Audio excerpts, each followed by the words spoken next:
Operational security, or OPSEC, is a highly debated topic in the preparedness community. So let's talk a little bit about it.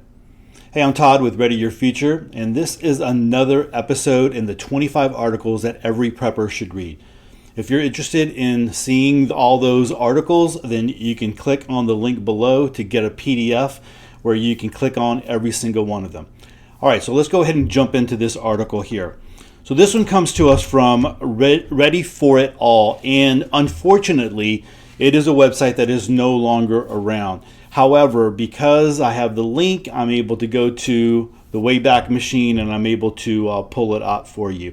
And there's other articles in the 25 articles that every prepper should read that are like that. So anyway, so this comes to us from Ready For It All. It's entitled OPSEC, or Operational Security, Paranoia or Just Common Sense. And really, I think the title really grabs the essence of this topic, because a lot of people, well, you'll have debates on both sides. You'll have where it's like, oh my gosh, we can't let anything be known about any of our preparedness. We've got to make sure that we don't talk about it. We're just your regular old Joe, and we can't, we're not preppers. We don't have any supplies back stored up or anything like that.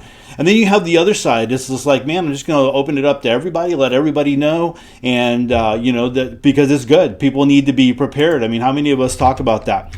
So is it paranoia or just common sense? So one of the things that he'll say is there is no right or wrong answer. Let me read just a little bit here. The debate over OPSEC focuses mainly on whether or not it is a good idea to talk to people outside your home about preparedness. On one hand, you have the side that is very concerned about talking to outsiders about preparedness because they are worried about becoming a target after all. On the other end, the spectrum there are people that feel OPSEC is nothing more than paranoia, and that we're doing a disservice to the preparedness community by not talking to anyone we possibly can care about who can care about prepping. So really that disservice would be not to the preparedness community, because the preparedness community already knows about the need to be prepared. It would be the disservice to those out there who don't understand, who need to know about preparedness or why they need to get prepared. To be honest, in this day and age, I think everyone understands that it's common sense to be stocked up after going through what we've gone through the last couple of years, and shortages and all the things that are out there, and the mainstream media is talking about it. It's just common sense. The issue is that people aren't talking about it. So another side of this that I have heard other people say is like they're just not making an effort to get the word out there anymore, because there's been plenty of information. And if you are not willing to hear what is out there and make the decision for yourself and for your family to get prepared, well, then that's on you. And so some people are like, you know what? I'm not trying to evangelize anymore about preparedness. I'm just going to focus on what I can do for myself, for my family, my friends. And, if you're in the preparedness community and you're out there creating content, I'm going to keep sharing that for the preparedness community, but not necessarily trying to get other people to prep. All right, so let's continue on here. This is the take of the author. OPSEC is a real concern, but my main OPSEC concern are a lot more based in reality than SHTF fears. Most of the concerns people have with OPSEC and how they will become quote-unquote targets when the SHTF are, in my opinion, are a little over the top. I suppose it is possible that in the extremely unlikely event of a widespread SHTF end of the world disaster, that someone somewhere could potentially remember your offhand comment about stockpiling food. However, the chances of this are so remotely low that it really doesn't bother me personally. In the past there were people who had said, and this was, I remember years ago, people talking about this in articles being written about people saying, I'm just going to stock up on guns, and I'm just going to make a list of all those people that are out there. So I think that probably lends itself to that. I'll say that I was never one that shied away from it. There's people who create content out there and they use another name. I've always used my name. I've always kind of put it out there. I've let people that I work with know. I've shared that all out. And, it's just one of those things. Part of that is my faith and just letting other people know that I think it's important to do. All right, continuing on with this article here. There's nothing wrong with being a little overly protective of your preps. One of the things that you need to remember is you don't need talking about preparedness doesn't mean that you give everybody your inventory list. Talking about preparedness doesn't mean that, like, hey, yeah, I've got some food stocked up and I've got some, toilet paper, I've got hygiene products, I've got this, I've got that, I've got whatever, for a blackout. But it doesn't mean to say like, hey, I've got, 2 years worth or 3 years worth or man, I'm ready for, for it all to go up and I'm just going to go down into my shelter and live there for 10 years. That's you don't have to talk about that at all. That's not the issue here. The issue is just talking about preparedness and helping others realize why it makes some common sense or why it makes sense to be able to do that. Again, depending on where you at and where you fall on the spectrum, are you done with trying to get people to prep, especially after the kind of years that we have had? All right, a couple more things here that I want to point out. He says, personally, I think building networks of like-minded people is far more important than the extremely remote chance that someone could connect the dots about my food supplies if the world ends in disaster. And I think that's probably one of the things, one of the sentences that I agree with more on this, in this article, because I believe that that's the case. I was reading an article on the lone wolf prepper that's pretty much gone. Everyone, that's been dismissed. That's not the issue. Like when the poop hits the fan, you're not going to grab your backpack and your bug out bag and go out into the woods and live. That's pretty much been debunked. Everyone realizes that in a real emergency situation, you need people. You need a network.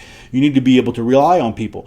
So I think one of the most important networks that you can have first would be your family. And I think that should be, and you know what, I've heard from a lot of other people who prep who say, my family's not into it. They might not be into it, but when the poop really hits the fan, blood is thicker than water for a lot of people. Now, that's not the case for everybody. That's not 100%, but family, you can depend on your family. So that should be one of the first networks, the biggest networks that you really try to hone in on and you try to really build up. The next one, at least for me, are people who believe the same way I believe, so in my faith. So imagine that you're in a group because the only thing that you have in common is preparedness, but then one person believes this, one person believes that, one person believes that, and as soon as that some hard decisions need to be made, everyone is in a tizzy and everyone winds up going their separate ways because no one can agree on the decisions that need to be made. As believers, you have your faith in common.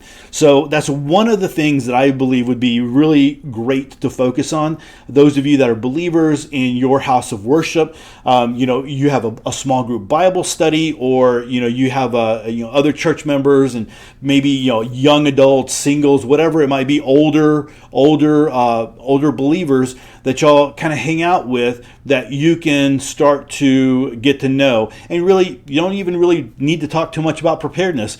You can just really build that relationship with them, especially if they live close to you and you live, you go to a church that is nearby. You can really, you can depend on them if the poop hits the fan because they're going to live close to you.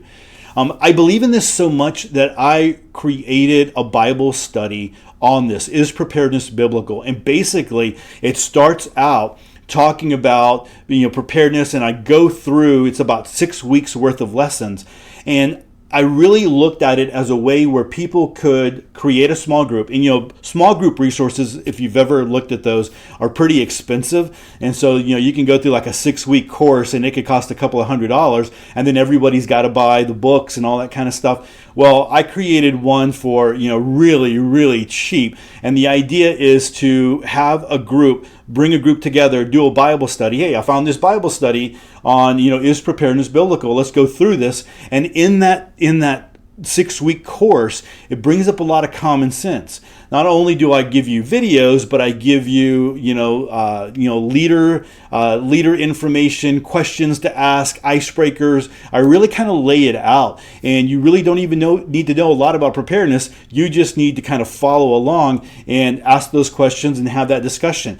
In that Bible study, you might find that there are people in there that agree and believe and like, hey, their eyes are open, and then you can kind of build off of that. At least you would know where people stand. I'm going to link to that in the description if you're interested. I did a video on it not too long ago, and you can click over there and check that one out. So moving on with this article here, he talked about real world OPSEC, right? Real world operational security. So even though I definitely don't agree, this is the article again, even though I definitely don't agree with keeping a tight lid on your secret prepper identity, I still think OPSEC is extremely important and is something that a lot of people both outside our community and in aren't taking seriously. Below are some of my key areas of OPSEC in the real world. So he talks about financial OPSEC. And he talks about, back in the day, people used to not talk about how much money they made. It wasn't right to ask someone, hey, how much money do you make? And so, right now, though, he's saying like people flaunt how much money they have and all that kind of stuff. It's really smart to, kind of keep that on the back end and not really talk about your money or flaunt it or anything else like that, especially if we see the economy continuing to tank, right? So this was written a while back, but it's one of the things as preppers, we've always considered the economy is out there and one of those serious things that we prep for. One of the other things that he says here is online OPSEC. And so I'm going to just read this out. He says, I see so many people debating OPSEC online these days, and yet half of the time when I go to the person's profile on something like Facebook, it's completely open for the world to see. It takes about 60 seconds to change your privacy settings on all social media sites to private. All right, so if you're on private, people can't find you, but I mean, at least you're on social media. Maybe you're on social media because your kids are on social media and you want to see what they're doing, or people share out pictures and all that different kinds of things. Let me handle another piece of the social media or online OPSEC that I want to talk about. I see often people displaying their hammers and nails. And sometimes they go to the hammer and nail range and they're showing everything that they own. And I'm like, that's probably not a good idea to share that out. And so I know that I've had friends before that have done that on different social medias, and I'm like, hey, maybe you shouldn't show those pictures. And the responses are like, no, I'm okay, I can handle myself, blah, blah, blah, blah, blah. I'm like, whatever, man, all right. And, it's just, I think it's smart to be careful about what you talk about online and what you show and the pictures and all those different kinds of things. Anyway, so that's my take on online security, or online OPSEC. But I think that you should look at your profile settings and things like that if that's something that you're curious about. One thing to understand here is if you're truly concerned about operational security and you're on the internet, man, there's so much information out there about you already. And so I just want to let people know that. I mean, we worry so much about operational security, and it's like the things that you do online, the places that you go online, there is a history of that. So I just wanted to kind of throw that out there, and that kind of freaks people out as well.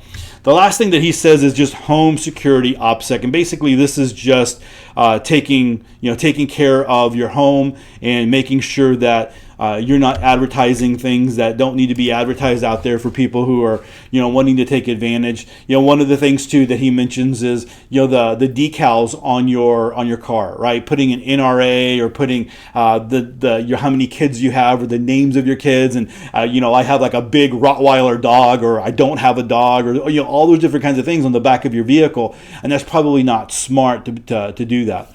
But anyway, operational security is one of those highly debated topics, and you really need to figure out where you fall on the spectrum. But I do think it's one of those things is you need to be able to build that network. I believe that is really important. And even if you're not talking about food storage and water and storage and all the other things that normally you would talk about preparedness, is building relationships with people so that you can depend on each other if the poop hits the fan or when the poop hits the fan. All right. I'm curious to know what your thoughts on operational security. So leave them in the comments below so that I can read them, and maybe we can have a little debate about that as well. And if you're interested in the 25 preparedness articles that every prepper should read, go ahead and click the link below. Well, everyone, thanks for hanging out with me on this episode. I greatly appreciate it. We'll catch you next time. Peace.